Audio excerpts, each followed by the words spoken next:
ఎక్కడ చూసినా దొంగతనాలు, దోపిడీలు. మహామంత్రిని పిలిచాడు.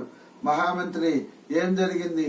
నేను పోయి చాలా కాలమైంది, నేను వచ్చేసరికి ఇలాగున్నది.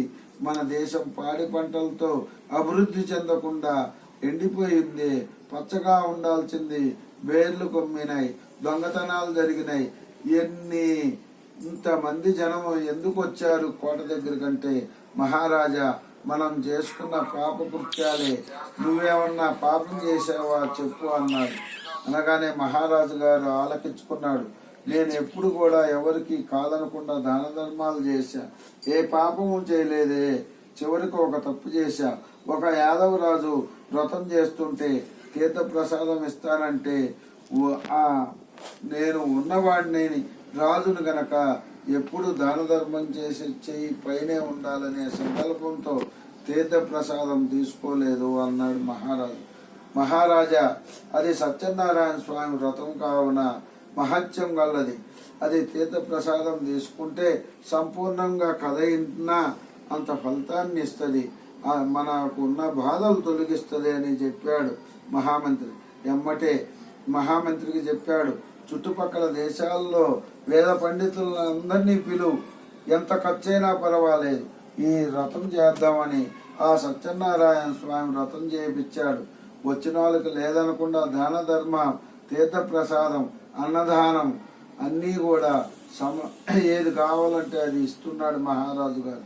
అప్పుడు సత్యనారాయణ స్వామి ఆయన్ని చూసి కటాక్షించి ఆ దేశంలో ఎక్కడ చూసినా వానలు కురిసేట్టుగా చేశాడు. పాడి పంటలు పండినాయి, అందరూ కూడా పోయిన ధనం తిరిగి వచ్చిందని సంతోషించారు.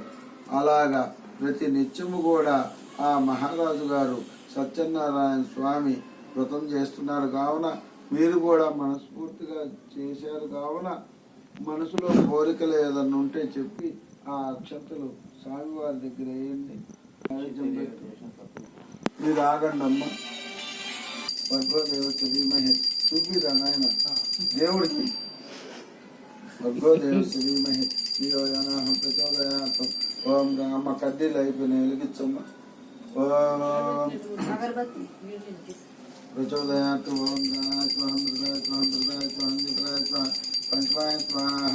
కందే ఫల నార్కేల కాశ్మీర ఫల వైద్యం సమర్పయామి. వేద వేదంబరో శస్త్రమజీవతింబదే సర్వరూపాణి సర్వమంగళ మాంగళ్యే శివే సర్వార్థ సాధకే శరణ్యేత్రం దేవి నారాయణే నమోస్తుతే. ధూపాంతర దీపం దర్శయామి. ధూపదీపాంతర ఆనంద కర్పూర నిరాజనం సమర్పయామి. ఏడు కొండలో గోవింద గోవింద రక్షక గోవింద గోవింద. శ్రీ రమణ సహిత సత్యనారాయణ స్వామికి జై. ఇంకా వస్త్రాలు ఉన్నాయి.